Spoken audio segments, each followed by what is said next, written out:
Welcome back. Now, any business problem that we have that is internet based, we can query ChatGPT to determine if there is a solution available that may be hidden from us in the search engines. To do that, we're going to go to a new conversation. We're then going to go to ChatGPT and we're going to ask a plain language question of a business problem that we may be having for something specific to our online presence. Now, anytime that you start a new chat on the left side menu, you are basically starting a conversation.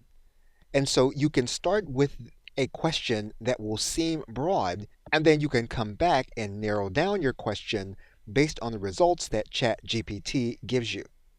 So what we're now going to do is click enter. So what you have is you have an initial set of information. You can now come back and you can ask a qualifying question in order to continue the conversation and solve your business problem. And again, when you are typing in commands, even though you're typing in plain language, understand that you are typing into a machine. You are also typing in a machine that is scraping the internet for answers for your question. We are now going to click enter. Now, obviously, we can type in all of the qualifiers into one question area. What we're demonstrating now is the nature of a conversation. What we now have is specific information. We can now type in a follow-up question based on that information.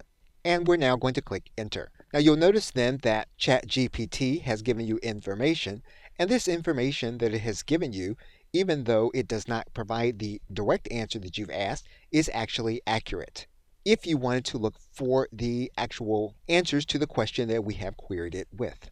And we can type in a follow-up question about the information. As you can see here, we've typed in a follow-up question and we've been given an answer. So you can use ChatGPT in order to solve specific business problems by using one screen at a time and by asking follow-up questions. Okay, so with that, thanks, and I will see you in another video.